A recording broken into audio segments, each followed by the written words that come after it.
ಬಳ್ಳಾರಿ ಜಿಲ್ಲೆಯ ಸಂಡೂರು ಪಟ್ಟಣದ ನೀಟ್ ಪರೀಕ್ಷಾ ಪೇಪರ್ ಲೀಕ್ ಪ್ರಕರಣವನ್ನು ಖಂಡಿಸಿ ಸಂಡೂರು ಯುವ ಕಾಂಗ್ರೆಸ್ ಪದಾಧಿಕಾರಿಗಳು ತಹಶೀಲ್ದಾರ್ ಮುಖಾಂತರ ಕೇಂದ್ರ ಸರ್ಕಾರಕ್ಕೆ ಮನವಿ ಪತ್ರ ಸಲ್ಲಿಸಿದರು. ತಯಾರಾಗುವ ವಿದ್ಯಾರ್ಥಿಗಳು ಮರು ಪರೀಕ್ಷೆಯಿಂದ ಮತ್ತೆ ಹಣ ಖರ್ಚು ಮಾಡುತ್ತದೆ.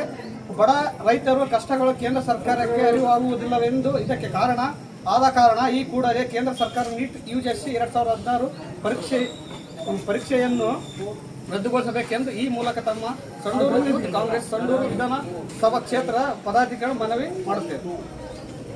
ವಿದ್ಯಾರ್ಥಿಗಳಿಗೆ ಆಗಿರುವ ಅನ್ಯಾಯವನ್ನು ಖಂಡಿಸಿ ಪ್ರತಿಭಟನೆ ನಡೆಸಿದ ಕಾರ್ಯಕರ್ತರು ನೀಟ್ ಮತ್ತು UGC 2026 ಪರೀಕ್ಷಾ ಅವ್ಯವಸ್ಥೆ ಕುರಿತು ತೀವ್ರ ಆಕ್ರೋಶ ವ್ಯಕ್ತಪಡಿಸಿದರು.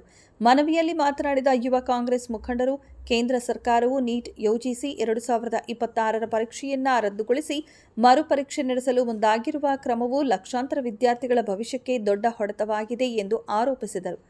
ಈ ಒಂದು ಪ್ರತಿಭಟನೆಯಲ್ಲಿ ಯುವ ಕಾಂಗ್ರೆಸ್ ವತಿಯಿಂದ ಸಂಡೂರು ಅಸೆಂಬ್ಲಿಯಲ್ಲಿ ಹಮ್ಮಿಕೊಂಡಿದ್ದೇವೆ.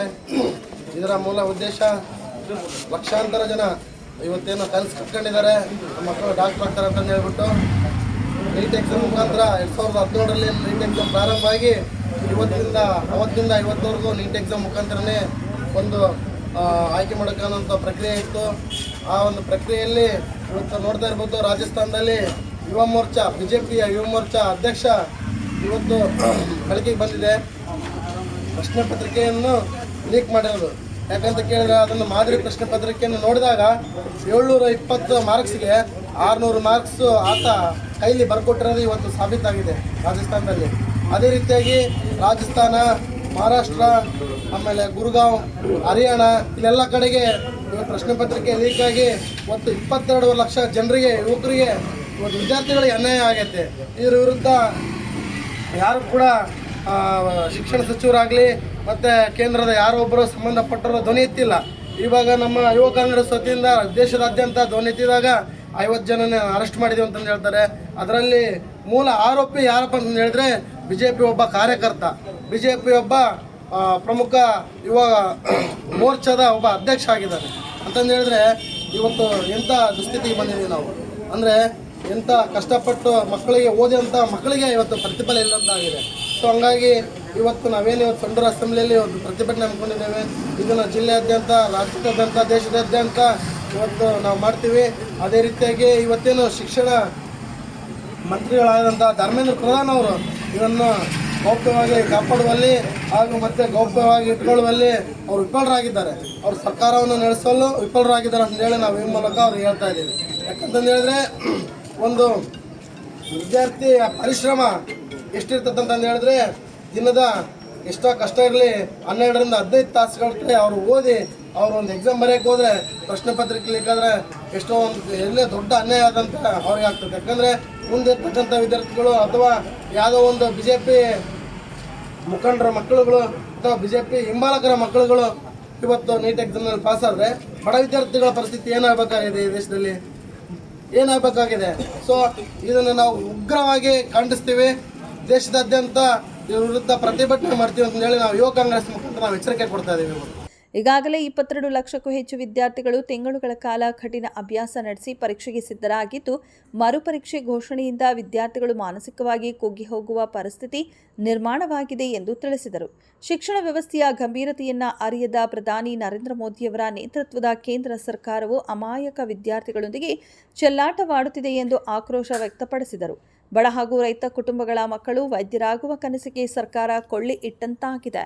ಪ್ರಾಮಾಣಿಕವಾಗಿ ಓದಿ ಪರೀಕ್ಷೆ ಎದುರಿಸುವ ವಿದ್ಯಾರ್ಥಿಗಳಿಗೆ ಭವಿಷ್ಯವೇ ಇಲ್ಲದಂತಾಗಿದ್ದು, ಕಾಪಿ ಮಾಡಿ ಪಾಸಾಗುವ ಶ್ರೀಮಂತ ಕುಟುಂಬಗಳ ಮಕ್ಕಳಿಗೆ ಮಾತ್ರ ಅವಕಾಶ ಸಿಗುತ್ತಿದೆ ಎಂದು ದೂರಿದರು.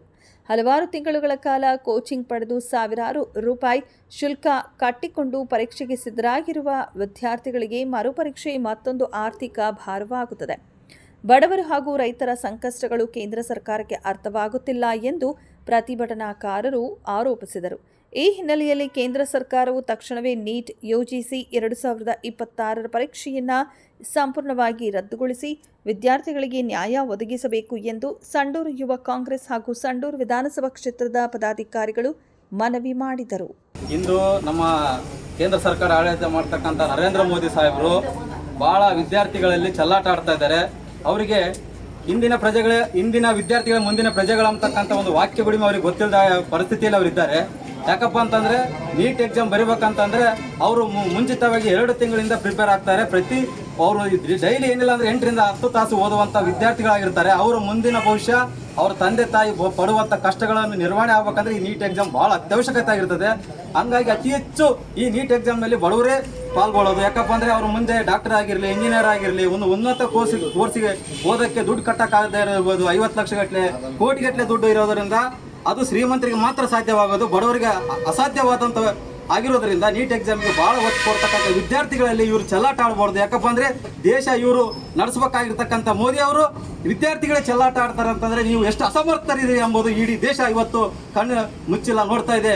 ದಯಮಾಡಿ ನಾನು ಮನವಿ ಮಾಡೋದೇನೆಂದರೆ ಮಾಧ್ಯಮದವರು ದಯಮಾಡಿ ಈ ನರೇಂದ್ರ ಮೋದಿ ಮಾಡ್ತಕ್ಕಂಥ ಅನ್ಯಾಯಗಳನ್ನು ಪ್ರಸ್ತಾವನೆ ಮಾಡಲೇಬೇಕು. ಯಾಕಪ್ಪ ಅಂತಂದರೆ ಸಾರ್ವಜನಿಕರು ಮನೆಗೆ ಮುಟ್ಟಬೇಕು, ಇದು ವಿದ್ಯಾರ್ಥಿಗಳು ಕೂಡ ಮುಟ್ಟಬೇಕು. ಮುಂದಿನ ದಿನಮಾನಗಳಲ್ಲಿ ಬರೀ ಅವರು ಮಾಡ್ತಕ್ಕಂಥ ಅನ್ಯಾಯ ಕೆಲಸಗಳನ್ನು ಮುಚ್ಚಿಟ್ಟು ಒಳ್ಳೆಯ ಕೆಲಸಗಳನ್ನು ತೋರಿಸುವಂಥ ನಮ್ಮ ಮಾಧ್ಯಮದವ್ರು ದಯಮಾಡಿ ಮಾಡಬೇಡ್ರಿ.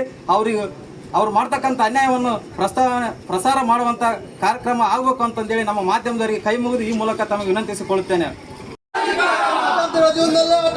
ಕೇಂದ್ರ ಸರ್ಕಾರಕ್ಕೆ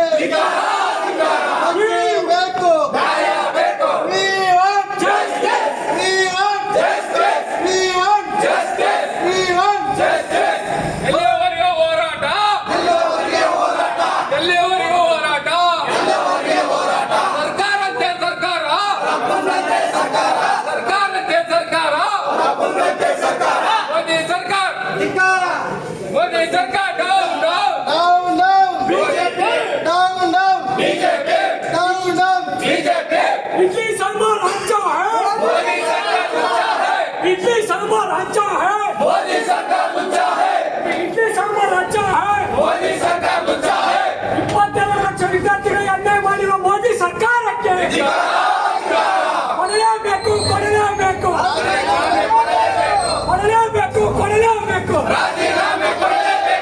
22 ಲಕ್ಷ ವಿದ್ಯಾರ್ಥಿಗಳಿಗೆ ಅನ್ಯಾಯ ಮಾಡಿರುವ ಮೋದಿ ಸರ್ಕಾರಕ್ಕೆ.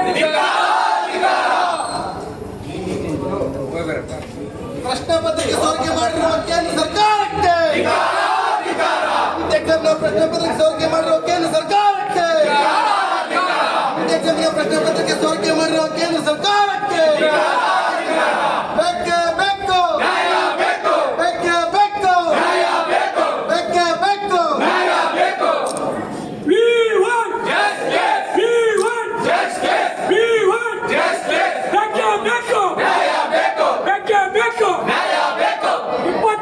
ವಿದ್ಯಾರ್ಥಿಗಳ ಅನ್ಯಾಯ ಮಾಡಿರುವ ಮೋದಿ ಸರ್ಕಾರಕ್ಕೆ 10 ವರ್ಷದಲ್ಲಿ 90 ಸಾರಿ ಪ್ರಶ್ನೆ ಪತ್ರಿಕೆ ಲೀಕ್ ಮಾಡಿರುವ ಮೋದಿ ಸರ್ಕಾರಕ್ಕೆ, ಕೇಂದ್ರದಲ್ಲಿ 4 ರಾಜ್ಯದಲ್ಲಿ ಆಡಳಿತ ನಡೆಸುವ ಬಿಜೆಪಿ ಸರ್ಕಾರಕ್ಕೆ